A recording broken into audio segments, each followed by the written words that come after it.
नमस्कार. जय श्रीराम. वैभवी देश मी चढवीन, सर्वस्व त्यास अर्पीन. मी सिद्ध मराया राहो, मल सागर भारत होवो, विश्वात शोभुनी राहो. आज भारतीय स्वातंत्र्य दिन 15 ऑगस्ट. आपणा सर्वांना भारतीय स्वातंत्र्य दिनाच्या खूप खूप शुभेच्छा. मंडळी, भारताला स्वातंत्र्य मिळून 79 वर्षे होऊन गेली. ह्या 79 वर्षामध्ये आपण नक्की काय प्रगती केली? तर नक्की प्रगती केलेली आहेच. औद्योगिक क्षेत्रात, वैज्ञानिक क्षेत्रात, शैक्षणिक क्षेत्रात, सामाजिक क्षेत्रात आपण प्रगती केलेली आहे, ती नाकारून चालणारच नाही. परंतु या जोडीने गांधीजींच्या स्वप्नातला भारत, जो गांधीजींचे स्वप्न पाहिलं होतं की रामराज्याचं स्वप्न, हे गांधीजींनी पाहिलं होतं, तसा भारत, त्यांच्या स्वप्नातला भारत हा साकारला का, निर्माण झाला का? तर गांधीजींनी एक भव्य दिव्य स्वप्न पाहिलं होतं आदर्श भारताचं. रामराज्य म्हणजे काय? त्यांची संकल्पना गांधींची रामराज्याची होती. मग नेमकं रामराज्याची संकल्पना म्हणजे काय, रामराज्य म्हणजे काय? तर आदर्श राज्य, आदर्श प्रजा, आदर्श राजा. राजा म्हणजे राज्यकर्ते आणि राज्यकर्ते म्हणजे जनतेचे सेवक. पण रामराज्य म्हटल्यामुळे तिथे राजा आला. परंतु राज्यकर्ते हे प्रजेचे सेवक असतील, ही भावना त्यांची असेल, आणि लोकशाहीमध्ये प्रजाही मालक असेल. आज ही भावना आमच्यामध्ये आहे का? रामराज्य म्हणजे आदर्श राज्य, न्याय आणि नीतीचं राज्य, समतेचं राज्य, समानतेचं राज्य. तिथे बंधुभाव असेल, तिथे सर्वांना समान अधिकार असतील, सर्वांना समान न्याय असेल, सर्वांना समान वागणूक असेल, तिथे कोणत्याही प्रकारचा भेदभाव नसेल. अशा तऱ्हेचं धनधान्यांनी भरलेलं समृद्ध असलेलं राज्य, समृद्ध असलेलं राष्ट्र, नीतिमत्ता, तिथे समर्पण भाव, देशभक्ती, भ्रातृभाव, राष्ट्रीय एकात्मता, ह्या सगळ्या गोष्टी ह्या राज्यामध्ये असतील. रामराज्याच्या संकल्पनेमध्ये या अंतर्भूत आहेत. तिथे जातीय भावना नसेल, धर्मभेद नसतील, तर भारत माझा देश आहे आणि सारे भारतीय माझे बांधव आहेत, ही भावना असेल. ते आदर्श राज्य आहे. प्रांतामध्ये भेद नसतील, भाषेमध्ये भेद नसेल. आज काय आहे? आज सगळे लाभ माणसाला मिळत आहे, ते खरं आहे. पण दुसरीकडे काय होत आहे?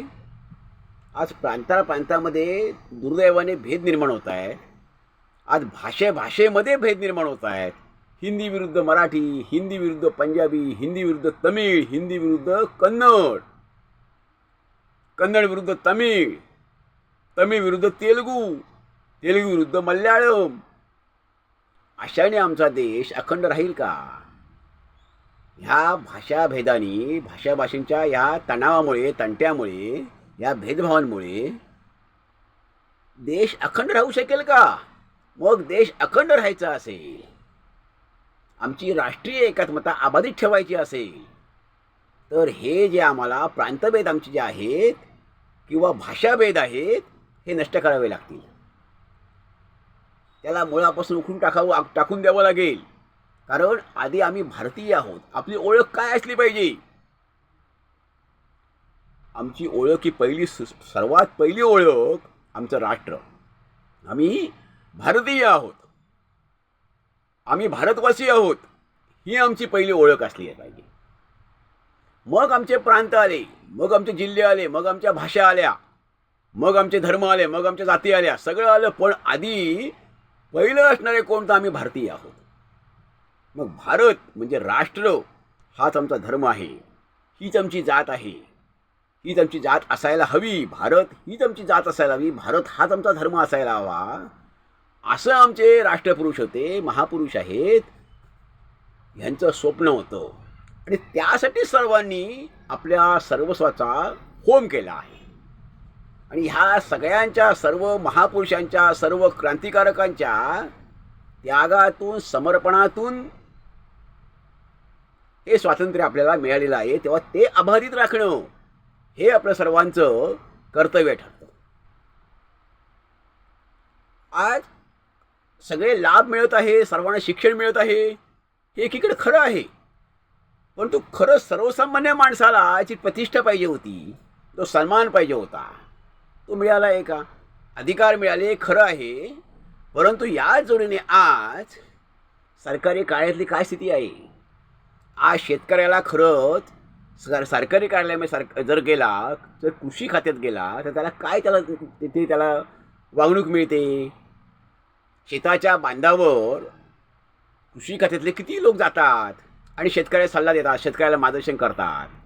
सरकार, आमचं केंद्र सरकार यासाठी किती अनुदान देतं. ते शेतकऱ्यांना सहज सुलभरित्या मिळतं का? त्यांच्यापर्यंत पोचतं का? आमच्या कृषी खात्यासाठी सरकार लाखो करोडो रुपये खर्च करतं.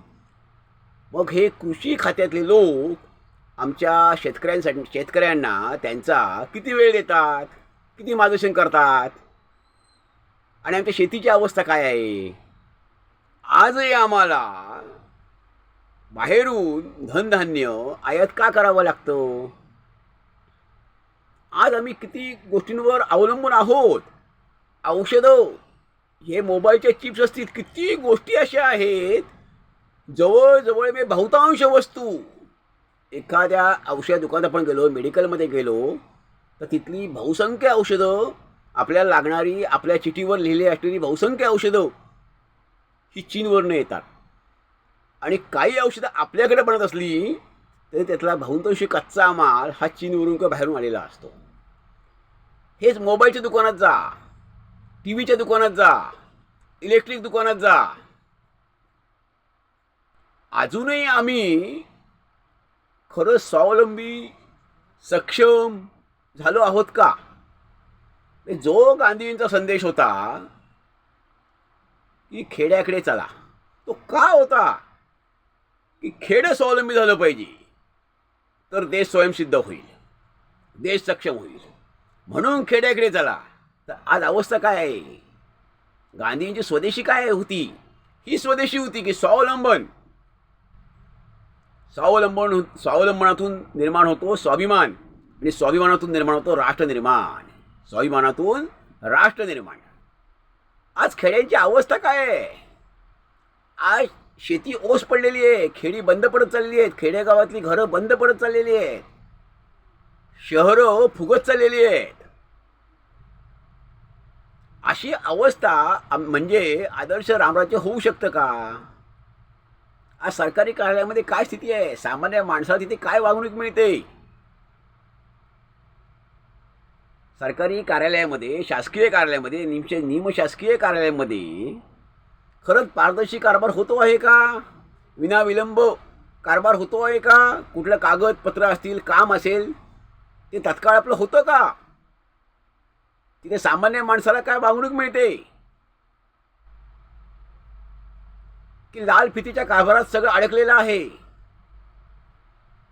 हे कधी जाणार?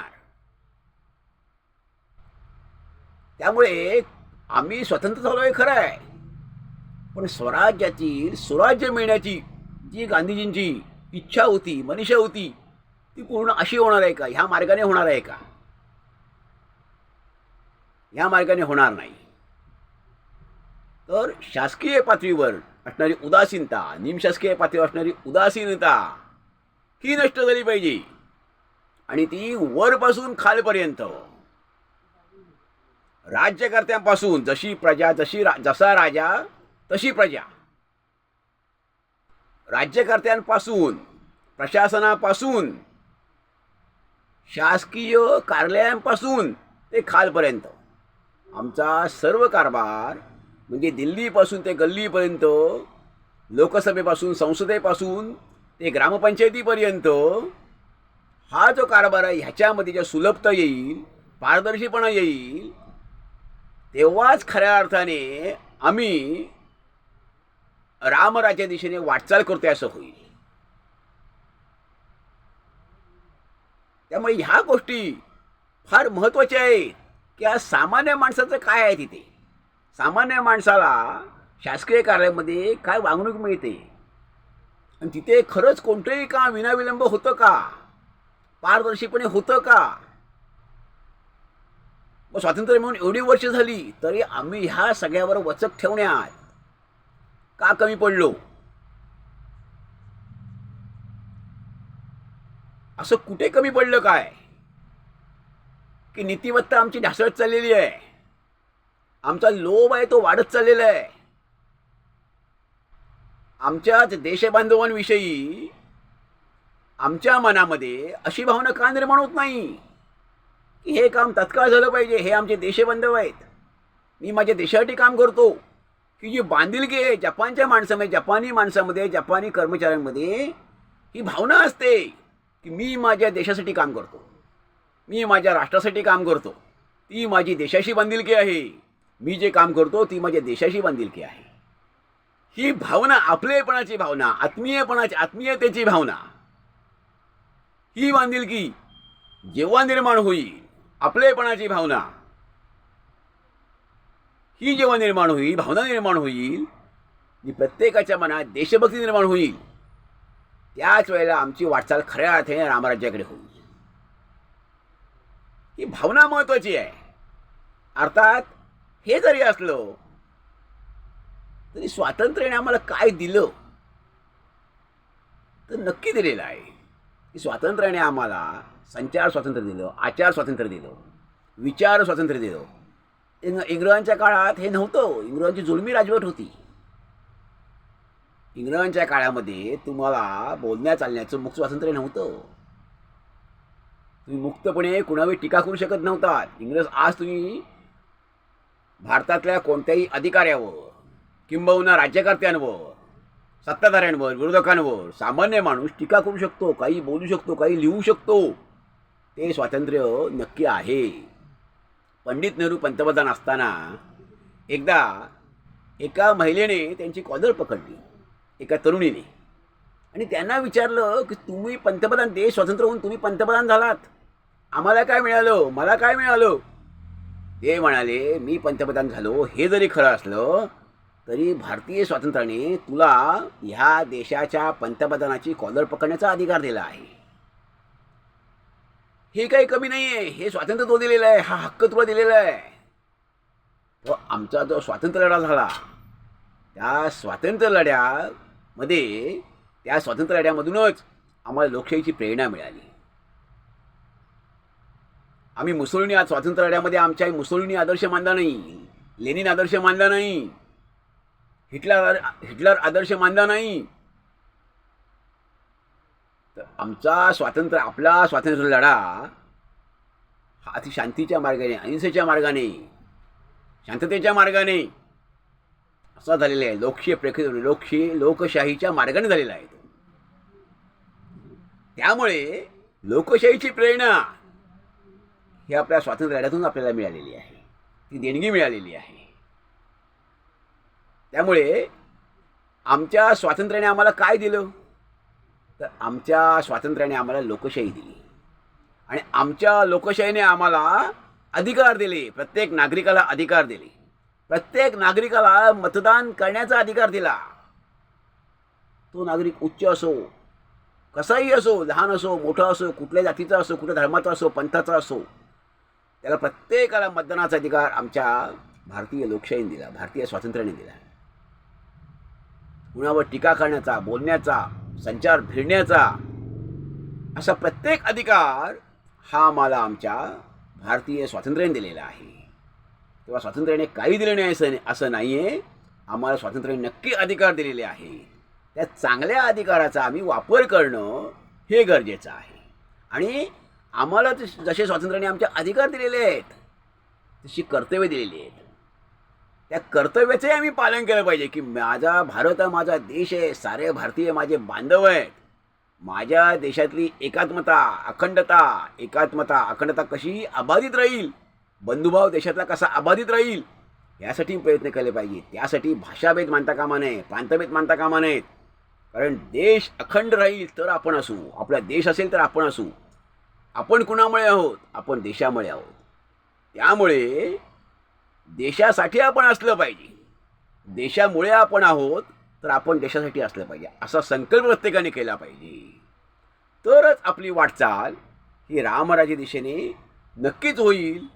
आणि आपला भारत देश, आपण म्हणतो महासत्ता होणार भारत देश, तर तो महासत्ता होण्यापेक्षा आपले कुणावर सत्ता असावी, अंकुश कुणावर असावा, अशी आपल्या संस्कृतीची पद्धत नाही. इतर राष्ट्र जी आहेत ती आपल्या पंखाखाली यावी, आपल्या यांच्यावर अंकुश असावा, आपण सर्व वरचढ असावं, अशी आपली संस्कृती नाही. वसुदैव कुटुंबकम ही आपली संस्कृती आहे, हा आपला विचार आहे. त्यामुळे हा विचार प्रत्येकाने मनात ठेवणं गरजेचं आहे. आणि भारत ही एक महाशक्ती बनवायची आहे आपल्याला. कशासाठी? तर जगातले इतर जे देश पिचलेले आहेत, जनलेले आहेत, गांधलेले आहेत, गरीब आहेत, त्या सर्वांना अभय देण्यासाठी, त्या सर्वांना आधार देण्यासाठी भारत ही एक बलाढ्य आपल्याला शक्ती बनवायची आहे. आपला देश हा शांततेवर प्रेम करणारा आहे, बंधुभावावर प्रेम करणारा आहे, एकात्मतेवर प्रेम करणारा आहे, अखंडतेवर प्रेम करणारा आहे, असा आपला भारत आहे. आणि म्हणून साने गुरुजींनी म्हटलं होतं, वैभवी देश मी चढवीन, सर्वस्व त्याचा अर्पीन, मी सिद्ध मराया राहो, बल सागर भारत हो. धन्यवाद. जय हिंद, जय भारत.